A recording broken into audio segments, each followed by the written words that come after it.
कैसे हैं आप। Welcome back to RVCC online. और लास्ट लेक्चर में हमने कुछ सम्स देखे थे, एमसीक्यूज वगैरह सॉल्व किए थे एक्सरसाइज के। अभी हम लोग आगे एक्सरसाइज के जो सम्स बचे हैं उनको सॉल्व करेंगे, तो प्लीज़ ध्यान से आप देखिए। तो यहाँ पर पहला सम है, in a workshop of worker measures the length of a steel plate with vernier caliber having least count 0.01 centimeter. Four such measurements are taken. तो ये पहली रीडिंग है, ये दूसरी है, तीसरी है, चौथी रीडिंग्स है। तो मैं L1 लेंथ लेता हूँ 3.11, L2 लेता हूँ 3.13, L3 लेता हूँ 3.14 और L4 लेता हूँ 3.14। फाइंड द मीन लेंथ बोला है, तो मीन लेंथ कैसे निकालते हैं आप। तो मीन लेंथ L मैं लिखता हूँ, आपको सिंपल पता है क्या करना है। L1 plus L2 plus L3 plus L4 divide by 4 करना है। तो यहाँ पर क्या है, 3.11 plus 3.13 plus 3.14 plus 3.14 divide by 4 करना है। तो यहाँ पर क्या हो जाएगा, 4 प्लस 4 8, 8 प्लस 3 11, 11 प्लस 1 12। तो ये 2 इधर होगा, 1 कैरी होगा, तो 1 2 3 4 और ये 5, ये पॉइंट आएगा 3 6 9 12।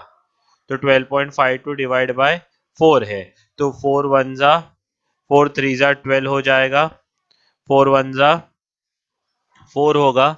और यहाँ पर ये है तो 3.13 सेंटीमीटर। ये देखिए मीन लेंथ है, यहाँ पर भी मीन लेंथ दिया गया है। उसके बाद क्या बोला है, मीन एब्सोल्यूट एरर। तो मीन एब्सोल्यूट एरर कैसे निकालते हैं। मीन एब्सोल्यूट एरर आपको पता है, मीन एब्सोल्यूट एरर में सभी जो एरर्स है यानी delta L1 plus delta L2 plus delta L3 plus delta L4 divide by 4 करना पड़ेगा दोस्तों, क्योंकि 4 रीडिंग्स हैं। तो डेल्टा L1 कैसे निकालूंगा, मॉड ऑफ, क्योंकि सिर्फ पॉजिटिव वैल्यू लेनी है, 3.13 minus 3.11 plus mod of 3.13 minus 3.13 plus mod of 3.14 minus 3.13 पहले आएगा। मीन लेंथ माइनस वो करते हैं ना, कैसे भी करो, क्योंकि वैल्यू तो पॉजिटिव ही आने वाली है। 3.13 minus 3.14 plus 3.13 minus 3.14 divide by 4। तो आएगा आंसर क्या, 0.02 प्लस, ये तो दोनों माइनस करेंगे तो 0 हो जाएगा। 3.14 माइनस 0.3.14, तो ये 0.01 प्लस 0.01 डिवाइड बाय 4 करेंगे। बोलो बात समझ में आ रही है। अगर ये सब करने के बाद क्या हो जाएगा, थोड़ा सा मैं इधर कर लेता हूँ कि 0.2 आया था प्लस 0.1 प्लस 0.1 0.2 हो जाएगा डिवाइड बाय 4। तो आंसर आएगा 0.04 अपॉन 4। तो फाइनली आंसर होगा 0.01। तो ये हो गया मीन एरर, ये डेल्टा एल हो गया रीडिंग में 0.01। और क्या पूछा है हमको, एरर इन परसेंटेज एरर। तो परसेंटेज एरर कैसे निकालते हैं दोस्तों, परसेंटेज एरर क्या निकालेंगे, mean error upon mean length into 100। तो मीन एरर कितना है, 0.01 इंटू 100 अपॉन मीन लेंथ कितना आया था, 3.13।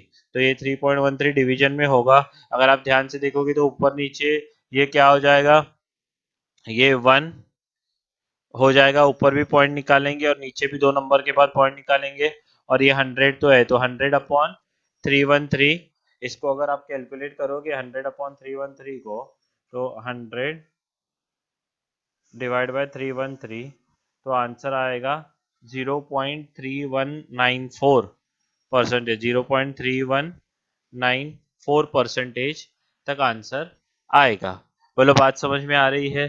तो ये था पहला सम, बहुत ही इजी है। ऐसे बहुत सारे सम्स आपने किए भी हैं और फिर से यहाँ पर भी वैसा ही सम है। तो स्क्रीन पॉज करके आप पूरा अच्छी तरह से लिख लें सम, तो फिर हम लोग नेक्स्ट सम की तरफ बढ़ते हैं। तो सम नंबर सेकेंड इस साइड का भी लिख दीजिए।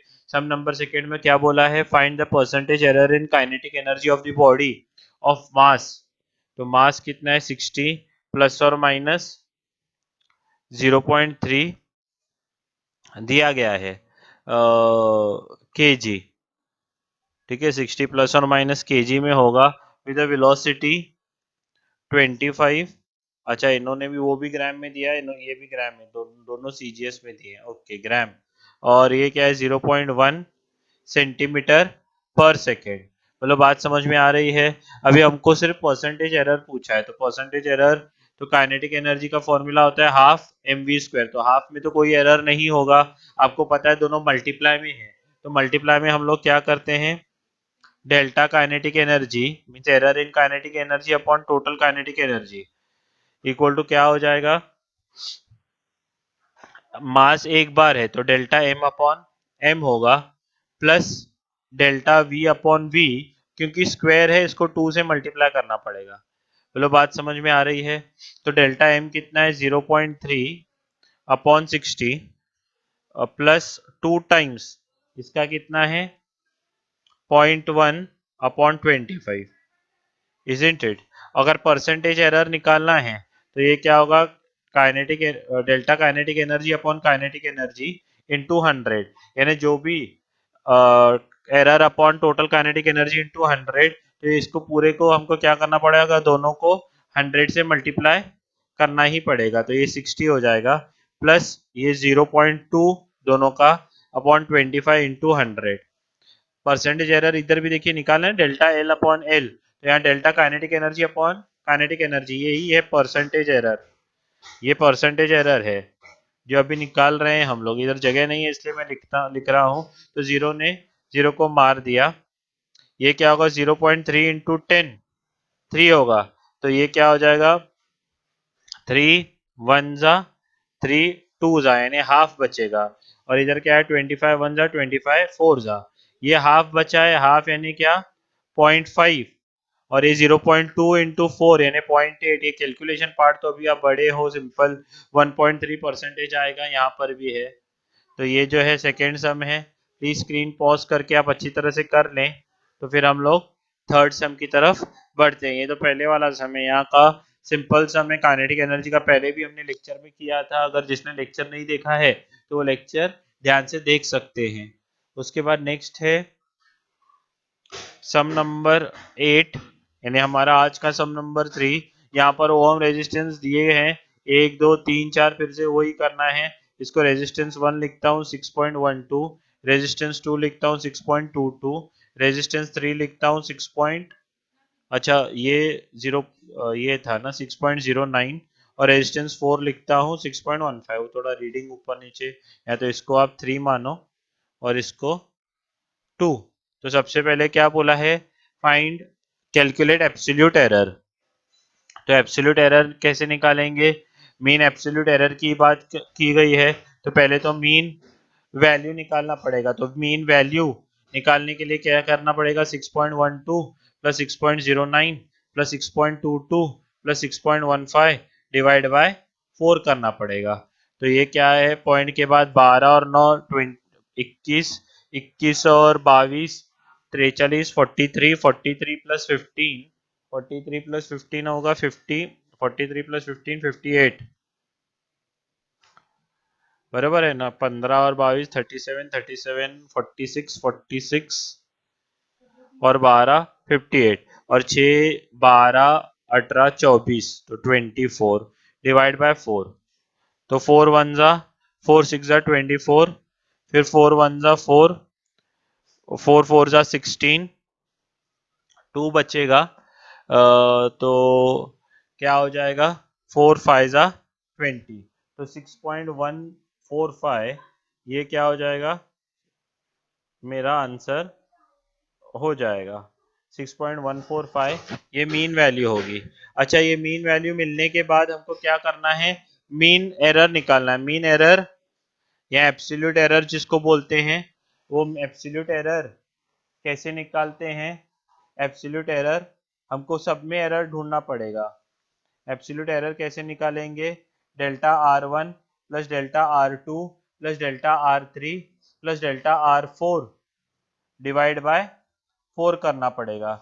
डेल्टा R1 यानी क्या होगा, मीन वैल्यू 6.145 माइनस 6.12 का मॉड, फिर क्या होगा 6.145 माइनस 6.09। देखिए आंसर इसका पॉजिटिव आए या नेगेटिव आए, 6.145 माइनस 6.22, फिर 6.145 माइनस 6.15 डिवाइड बाय 4 करना पड़ेगा।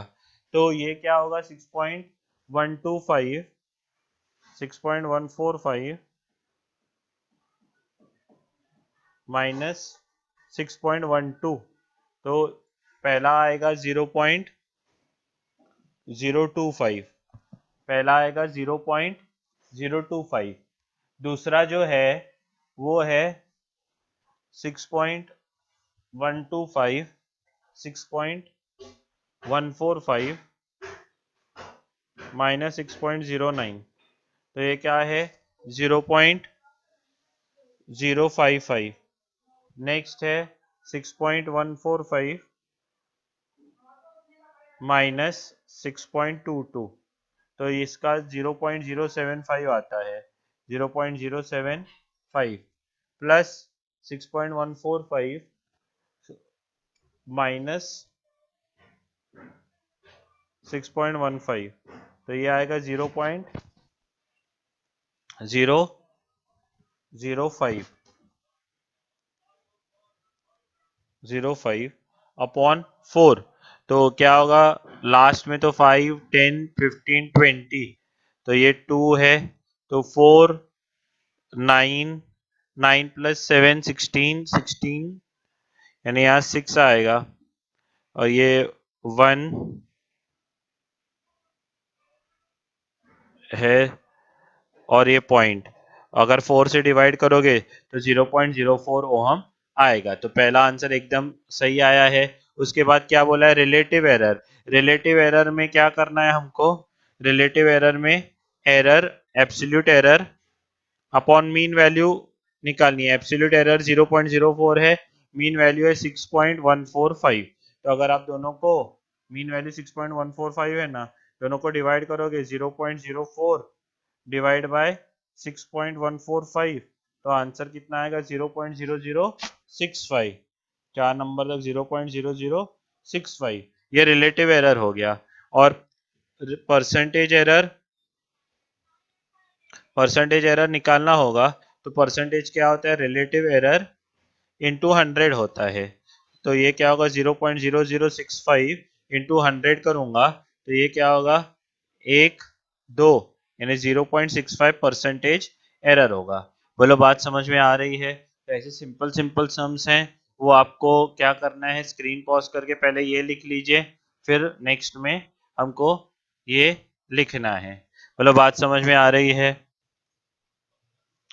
अभी नेक्स्ट जो है क्या बोला है, an object is falling freely under gravitational force, its velocity after travelling a distance h, h क्या है, डिस्टेंस है, is v, if v depends on gravitational acceleration g, तो ये एक्सेलरेशन है, and distance, prove that with dimensional analysis that v equal to k root G H. हमको proof करना है। देखिए प्रूफ करने के दो तरीके हैं, एक तो फर्स्ट लॉ, जिसमें हम लोग क्या करते हैं, हर एक टर्म का k तो कांस्टेंट बोला है, तो v equal to k root G H, तो मैं निकालूंगा डायमेंशन ऑफ v यानी क्या है, वेलोसिटी है, वेलोसिटी v, तो डायमेंशन वेलोसिटी v का क्या होता है आपको पता है, डिस्टेंस अपॉन टाइम, तो l अभी तक तो आपको याद हो गया होगा। इसको देता हूं मैं इक्वेशन नंबर 1, फिर dimension of k root G H. अभी देखो k root G H, k तो कांस्टेंट है, तो g क्या है, एक्सेलरेशन, एक्सेलरेशन क्या होता है, डिस्टेंस अपॉन टाइम स्क्वायर, तो L1 m not, distance upon time square होता है ना, तो -2, ये एक है। उसके बाद h तो क्या है, हाइट है, देखो मैं कैसे लिखता हूं, L1, ठीक है, और ये स्क्वायर रूट है ना, स्क्वायर रूट का मतलब क्या है, raise to half, square root का मतलब क्या है, रेस टू हाफ, तो L1 दो एल हो जाएंगे, एम नॉट तो जीरो ही है, और टी रेस टू -2 है, तो पूरा जो है रेस टू हाफ चल रहा है, अभी भी पूरा रेस टू अभी भी हाफ चल रहा है, तो अगर पूरा रेस टू हाफ चल रहा है, हाफ अंदर मल्टीप्लाई करेंगे, इसको बॉक्स ब्रैकेट में डाल दीजिए, हाफ, तो ये एल का स्क्वायर है, स्क्वायर का हाफ यानी 1 होगा। M not T raise to minus two into half यानी टी रेस टू माइनस 1 होगा। बोलो बात समझ में आ रही है? इसको बोलेंगे इक्वेशन 2। तो लिखेंगे from 1 and 2 dimension of each term is same, therefore equation is correct. ठीक है, हेंस प्रूव्ड। जैसे एलएचएस और आरएचएस करते हैं एज इट इज, इसमें भी एक टर्म और दूसरा टर्म हमने किया है। आप स्क्रीन पॉज करके अच्छी तरह से लिख लें, स्क्रीन पॉज करके लिख लें। उसके बाद नेक्स्ट क्या है, अभी ऑलरेडी यहां पर दिया है equation v equal to A T plus B T plus C plus V not is dimensionally valid equation. Obtain the dimensional formula for A, B, C, where V is the velocity, T is time, V naught is initial velocity. देखो, for dimensionally correct equation या valid equation, अभी ऊपर proof किया ना, first law क्या बोलता है कि dimensions of each term should be same, सबकी डायमेंशन सेम होनी चाहिए। अभी यहां पर कितने टर्म्स हैं? बी सेम, ये एक, ये दो, ये तीन, ये चार, चार टर्म्स हैं। तो पहला तो वी है, तो डायमेंशंस ऑफ वी यानी वेलोसिटी, वेलोसिटी यानी क्या? डिस्टेंस अपॉन, जब भी मैं अपॉन बोलूं तो माइनस साइन आती है, डिस्टेंस अपॉन टाइम। तो v का डायमेंशन ये है। अगर v का डायमेंशन ये है तो मैं क्या लिखूंगा? Therefore each term should have dimension L1 m not t raise to minus 1। बोलो बात समझ में आ रही है? अच्छा, अभी क्या है, उसमें सेकेंड टर्म है 80, डायमेंशंस ऑफ 80 क्या हो जाएंगे? डायमेंशन ऑफ 80 भी होना चाहिए L1 m not t raise to minus 1, यही। बोलो बात समझ में आ रही है? यहां पर a और t है, ठीक है, a के डायमेंशन देखने हैं। अभी दोनों मल्टीप्लाई में है ना, आपको पता है, जैसे 80 में इधर लिखता हूं 80, तो a मल्टीप्लाई में, तो यहां जाएगा तो क्या जाए होगा? डिवाइड। तो dimension of a will be L1 m not t raise to minus 1, ये जो चाहिए, और t, ये जो t है ये क्या हो जाएगा? उसका तो मुझे पता है ना, t यानी टाइम है, तो वो इधर मल्टीप्लाई में, तो इस साइड आएगा तो डिवाइड हो जाएगा, तो t का डायमेंशन तो t ही होगा, टाइम का टाइम ही होगा ना। यहाँ मल्टीप्लाई में है तो इस साइड आया, डिवाइड हो गया। बोले बात समझ में आ रही है? मल्टीप्लाई है तो डिवाइड हो गया, तो डायमेंशन ऑफ a मिलेगा, तो ये 1 है तो ऊपर जाएगा, तो डायमेंशन ऑफ a क्या हो जाएगा? L1 m नॉट, माइनस 1 तो ऑलरेडी है, ये ऊपर गया तो -2 हो जाएगा। बोलो बात समझ में आ रही है मेरे दोस्तों? तो a का तो हमारे पास क्लियर कट है। अच्छा, अभी जो नेक्स्ट टर्म है, अच्छा फिर से यहाँ पर हमारे पास नेक्स्ट टर्म क्या है हमारा? मैंने जगह छोड़ी, कम छोड़ी है, b, इसको भी लगेगी हम लोग। क्या है अभी मेरे पास? क्या है दूसरा term? Dimension of b upon T plus C, B होना चाहिए L1 m not T raise to minus 1, यानी वेलोसिटी जितना पहले जैसे। अभी देखिए यहां पर न्यूमरेटर में क्या है? लेंथ है, और डिनोमिनेटर में टी रेस टू माइनस 1 है, ऑलरेडी यहाँ t है ना, टाइम, और ये दोनों ऐड, टाइम टाइम के साथ ही ऐड हो सकता है। 2 सेकेंड, 2 सेकेंड के साथ आपको मैं बोलूं आपको कि 2 सेकेंड और 5 किलो ऐड करो, तो आप क्या बोलोगे? सर क्या पागल हो क्या? तो dimensionally same quantities can be added, वही ऐड हो सकते हैं, कैन बी, वो भी मे बी। ठीक है, तो अभी t plus C is given, मैं थोड़ा डिटेल में लिखा रहा हूं, उधर एग्जाम में आप सीधा ही लिख सकते हो, t plus C is given. बोलो बात समझ में आ रही है? तो डायमेंशन t का जो होगा, dimensions of c equal to, ये एक्चुअली ऑब्जर्वेशन से होता है, dimension of c is equal to dimension of t। तो t का डायमेंशन क्या है, l0 m0 t raise to 1, वही मेरे c का होगा। अच्छा, और अभी क्या होता है देखो, डायमेंशन ये पूरे क्वांटिटी का तो l1 m0 t raise to -1 होना चाहिए, यानी t रेस टू -1 यानी क्या, थोड़ा सा मैं इधर आपको लिख के दिखा रहा हूँ, ये L1 upon T raise to -1 है नीचे, तो नीचे वाले पूरे क्वांटिटी का तो हो गया T1, यानी B का डायमेंशन क्या होना चाहिए, dimensions of B equal to L1 m0 t raise to not होगा। बोलो बात समझ में आ रही है? T तो नीचे आ गया ना, बाकी B का क्या बचेगा, लेंथ ही बचेगा। बोलो बात समझ में आई है? तो आप क्या कीजिए, दोनों जो स्लाइड्स हैं एक बार स्क्रीन पॉज करके लिख लीजिए, ये पहला स्लाइड मैंने लिखा है, स्क्रीन पॉज करके लिखें, फिर दूसरा स्लाइड स्क्रीन पॉज करके लिख दीजिए। अच्छा, अभी नेक्स्ट क्या है, थोड़ा सा, the length breadth and thickness of a rectangular sheet are, length दिया है 4.234, ब्रेथ दिया है 1.005 और थिकनेस दिया है टी 2.01 सेंटीमीटर, ये दोनों मीटर में है। ठीक है, ये सेंटीमीटर में है थिकनेस। ठीक है, तो अगर थिकनेस सेंटीमीटर में तो मीटर में कन्वर्ट करना होगा, तो क्या करूंगा, डिवाइड बाय 100। तो अगर डिवाइड बाय 100 किया मैंने, तो क्या होगा मुझे बताइए,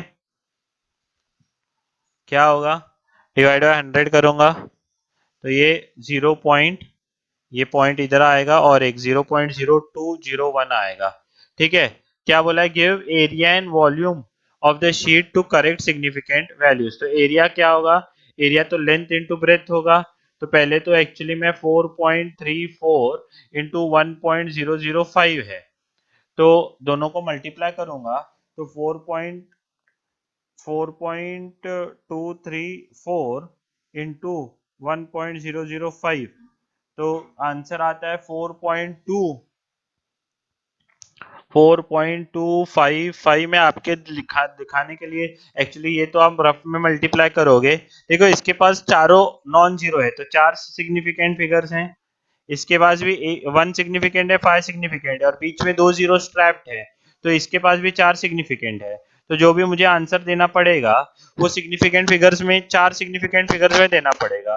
तो 4 सिग्निफिकेंट यानी 4 इंक्लूड करना है, 2 5 5 इंक्लूड करना पड़ेगा, 5 के बाद दोनों जो नंबर बचे हैं, मैं इधर लिखता हूँ 4.255, 17 बचा है, ये जो 17 है यहाँ पर मैक्सिमम क्या आ सकता है, राउंड ऑफ करना पड़ेगा ना, 99, 99 का आधा 50, 50 से भी कम है तो एज इट इज लिखते हैं। आपका सिग्निफिकेंट जिन्होंने अभी तक पक्का नहीं हुआ है, थोड़े से रूल्स एक बार फिर से वीडियो देख लें, तो ये होगा एरिया।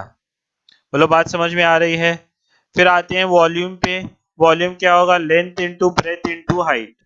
तो length into breadth into height अगर आप ध्यान दोगे तो 4.234 फिर 1.005 इंटू 0.0201, तो अगर मल्टीप्लाई करेंगे तो मल्टीप्लाई करने के बाद हमको आंसर जो आएगा असलियत में वो आएगा 0.0855।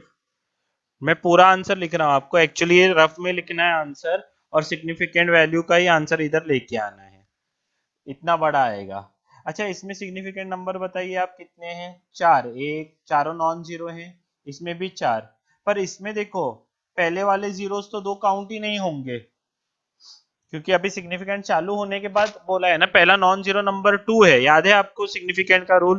तो ये सिग्निफिकेंट है, ये सिग्निफिकेंट है और उसके बीच में जीरो ट्रैप्ड है, तो इनके पास 3 सिग्निफिकेंट है। और रूल क्या बोलता है, जब मल्टीप्लाई करते हैं हम लोग तो मिनिमम सिग्निफिकेंट नंबर्स में आंसर देना है। तो मिनिमम सिग्निफिकेंट 3 है, तो 3 में ही आंसर देना है। तो यहाँ पर भी 0 0 ये दोनों तो एलिमिनेट, पहला नॉन जीरो ये है, तो 1 2 3 इतना ही आंसर आना चाहिए। बोलो बात समझ में आ रही है? अगर इतना ही आंसर आना चाहिए तो पीछे ये देखिए, ये इतने सारे बच गए हैं, 2 8 9 1 7। तो यहाँ आंसर मैक्सिमम क्या आ सकता है, 9999। उसका आधा करेंगे तो 50,000 से कम है कि नहीं? तो ऐसे ही 0.0855 मीटर क्यूब आंसर आपका आएगा। ठीक है, समझा? या रॉन्ग है, 856 नहीं आएगा, राउंड ऑफ करेंगे तो 0.0855 आएगा। अगर आपको ऑर्डर्ड वैल्यू में लिखना है तो एक इधर सरकाएंगे तो क्या होगा, 0.855 इंटू 10⁻² मीटर क्यूब होगा। बोलो बात समझ में आ रही है? तो यहाँ पर ये आज के सम्स मैंने करवाए हैं, आप ये भी स्क्रीन पॉज करके लिख लीजिए। फिर लास्ट के एंडिंग के सम्स है वो कल मैं आपको बताऊंगा, तब तक ये सम्स कीजिए, करके मुझे अपडेट दीजिए। अगर कुछ डाउट है तो पूछ सकते हैं। तब तक के लिए जय हिंद।